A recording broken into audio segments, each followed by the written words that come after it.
La descente en enfer de Paul Kagame.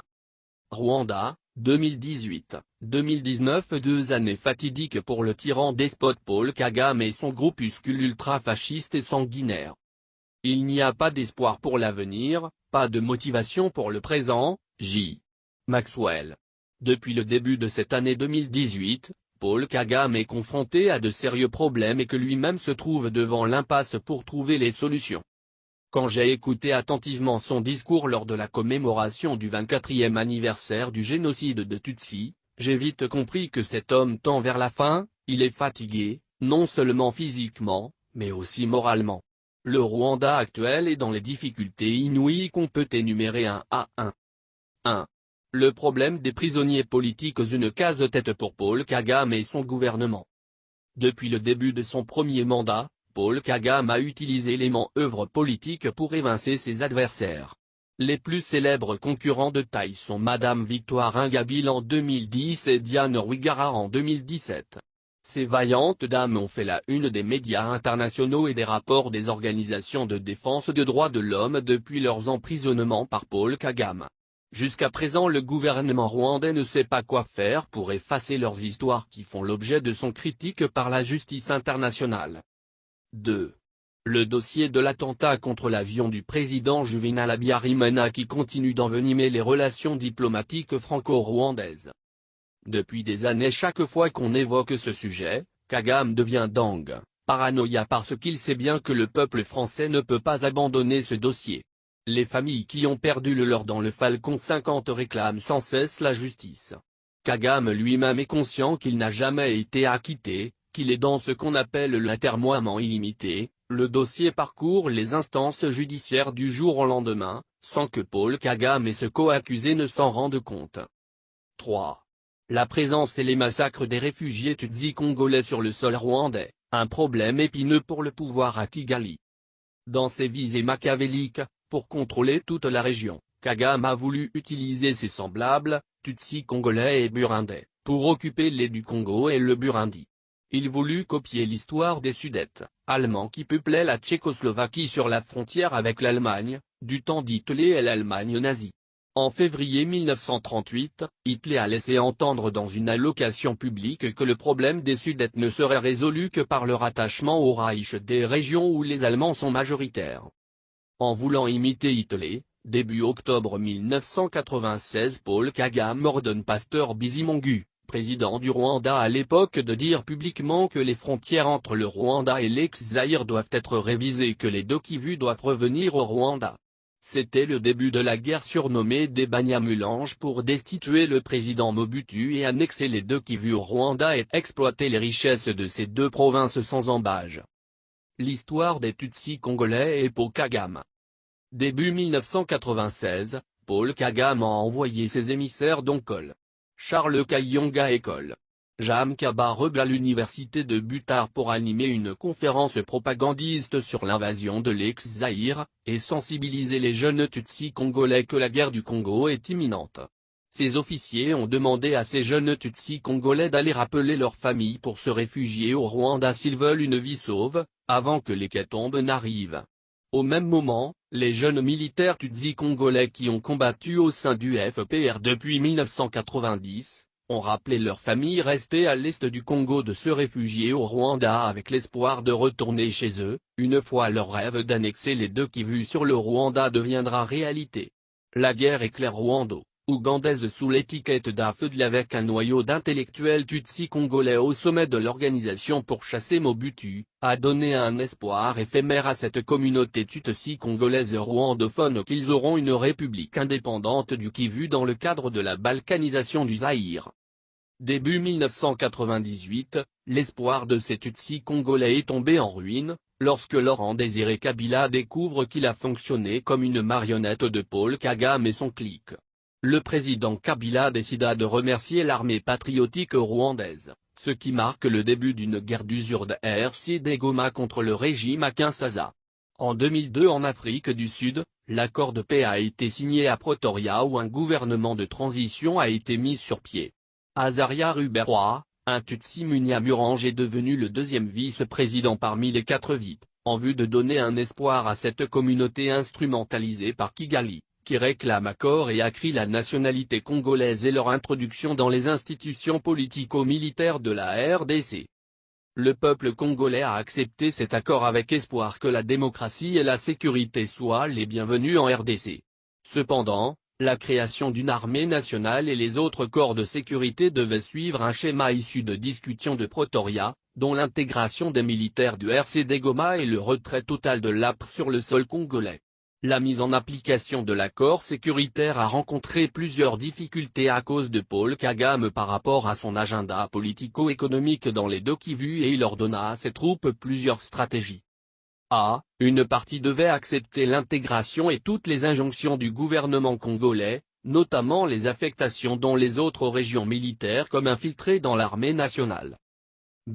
Une autre partie devait accepter l'intégration dans l'armée nationale mais doit exiger de rester et assurer la sécurité dans les territoires occupés, de Kivu, avant la conclusion de l'accord de Pretoria, c'est-à-dire deux régions militaires du Nord et du Sud Kivu avec les autorités civiles du mouvement, RCD Goma.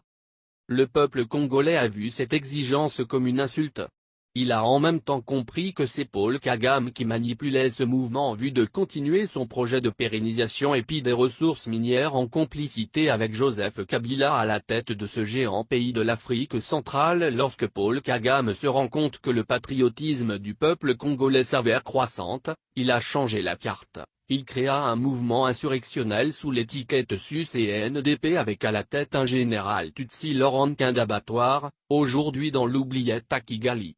L'armée congolaise aidée par les réfugiés Hutus à l'est du Congo regroupés au sein du FDLR, opposa une résistance farouche à la troupe de Paul Kagame malgré le noyautage des FRDC par ce dernier. Dans les négociations exigées par la communauté internationale entre le CNDP et le gouvernement congolais, la formule d'intégration des forces rebelles doit être la même qu'auparavant avec le RCD Goma. La conscience du peuple congolais ne fait que grimper vers un patriotisme avéré et Paul Kagame reste consterné car perdant progressivement du terrain politico-militaire. Les tueries et les massacres envers les populations civiles congolaises et de réfugiés Hutus à l'est du Congo ont fait des bruits dans la presse occidentale les qualifiant de crimes contre l'humanité par Paul Kagame et ce lieutenant.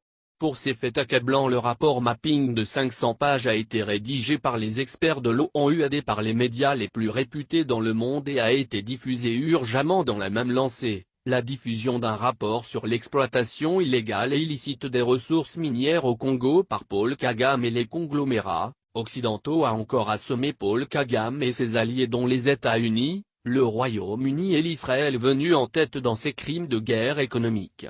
Devant la succession de tous ces événements malsains, Paul Kagame souffre des maladies psychosomatiques.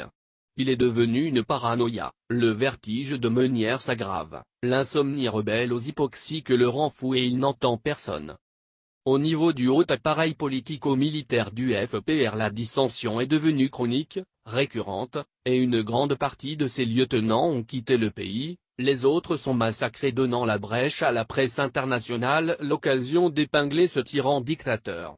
Comme l'histoire des Sudètes avec Hitler s'est soldée en échec avec l'effondrement du nazisme en 1945, aujourd'hui ces Tutsis congolais se retournent contre Paul Kagame ses 22 ans dans les camps de réfugiés sans issue.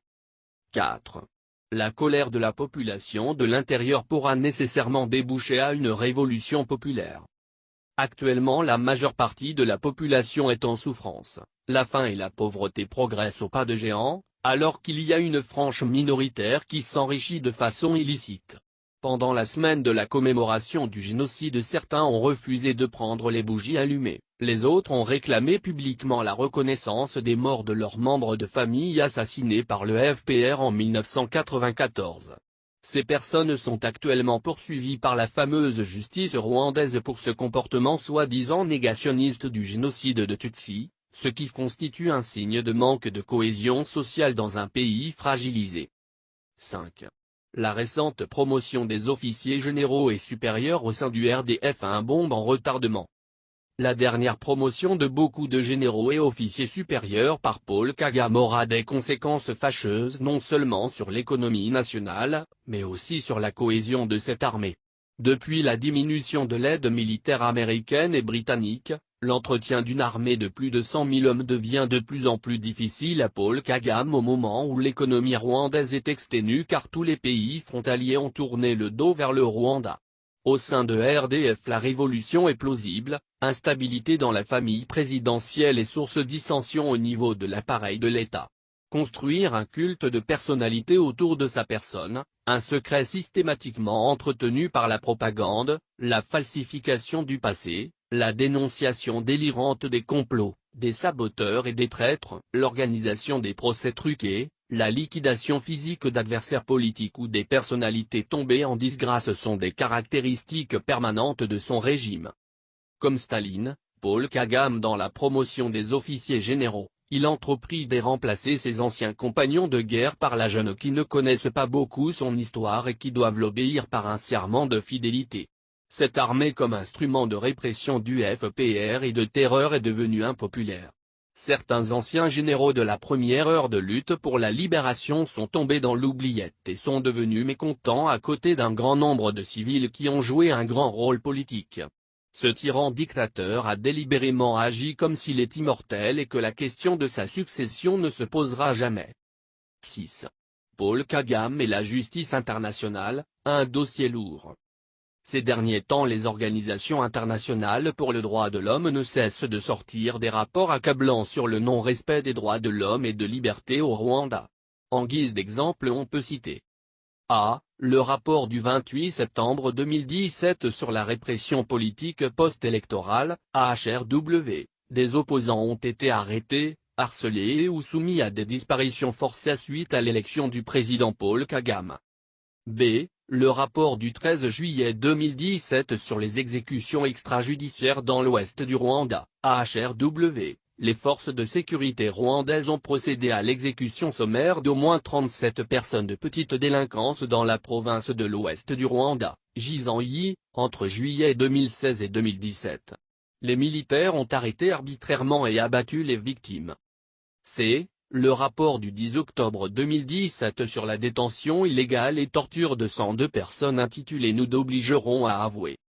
Tous ces rapports ont été documentés par les experts en la matière de ces organisations internationales sont irréfutables même le gouvernement rwandais nie avec inconscience les effets, tout ceci montre à quel point le Rwanda de Paul Kagame est hors les lois. 7. Si l'intérieur du Rwanda ressemble à un volcan en attente d'ébullition, l'extérieur n'est pas en reste. A. Le pouvoir de Kabila vacille et Kagame tremble.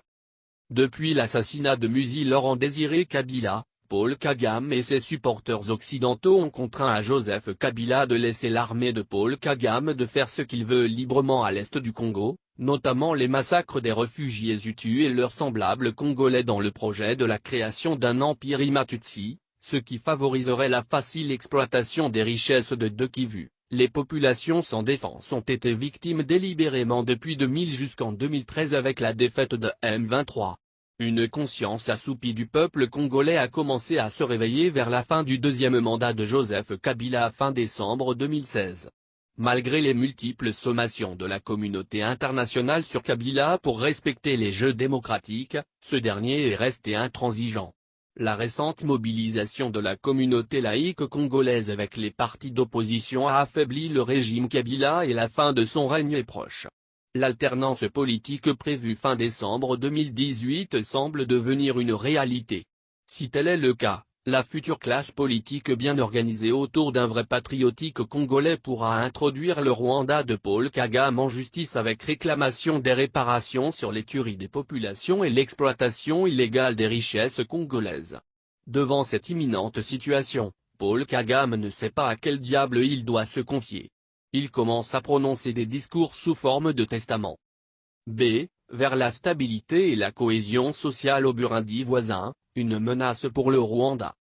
Depuis l'échec du coup d'État du 15 mai 2015 contre le président Pierre Nkurunziza, fomenté par Kigali, les relations entre les deux pays se sont dégradées. Comme il avait procédé avant l'invasion du Congo en 1996 en rappelant les Tutsis congolais rwandophones de Rwanda, Paul Kagame a demandé aux Tutsis burundais avant le coup d'État du 15 mai 2015, les installant dans les camps de réfugiés au Rwanda. Les hauts cadres et les officiers ont été installés dans les villas luxueuses à Kigali. Depuis presque 3 ans, Kigali a toujours fomenté des mouvements rebelles contre le pouvoir de Bujumbura afin d'y installer un homme de son obédience. Malheureusement, tous ces mouvements n'ont jamais eu un écho favorable de la population burundaise. Le 6 avril 1994, le président burundais Cyprien Ntaryamira a été assassiné par Paul Kagame, en abattant le Falcon 50 du président Juvenal Habyarimana, et le Burundi ne cesse de réclamer la lumière sur cet attentat. Le Burundi d'aujourd'hui avance vers une stabilité et la cohésion après une période d'instabilité dans laquelle la main visible de Paul Kagame était présente. Le Rwanda actuel a peur qu'une fois le Burundi est stable ne va pas tarder à lui rendre la monnaie. Dans ses manœuvres de diversion, Paul Kagame commence à contacter des opposants au pouvoir de Kinshasa en leur promettant qu'il pourra les aider à remporter les élections. La dernière visite de Moïse Katumbi à Kigali était moins tangible. Cependant, il faut savoir que ces agissements dans la folie peuvent être une arme à double tranchant. C'est le renforcement continu d'une coalition des opposants comprenant les Hutus et les Tutsis sans exclure les FDLR. Un espoir pour renverser le dictateur, sachant que l'union fait la force. Tout le monde est conscient qu'aucun ne peut réussir seul. Mobilisons-nous dans tous les sens pour accélérer la chute d'un dictateur despote Paul Kagame. Nous sommes un peuple et nous voulons une nation.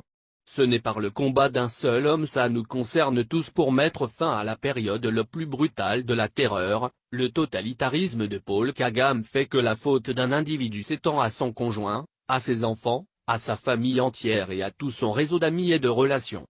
Bientôt les portes de l'enfer s'ouvriront à ce tyran dictateur qui martyrise le peuple et l'impose à la fin, le silence. Il souffre depuis plusieurs années d'une gastrite et d'insomnie chronique, vient s'ajouter aujourd'hui d'une paranoïa grandissante. Nous constatons tous humainement, socialement, politique que la terreur devient insupportable, c'est un terrorisme d'État. Pour ce fait, unissons-nous pour accélérer la chute du dictateur qui avance à grands pas. Le sort, le comtat est entre nos mains. Néanmoins, quand pour un but il ne faut pas penser à des retombées immédiates, bientôt à des efforts continus. La patrie ou la mort. De passage à Paris. Dr Jules Muyosi.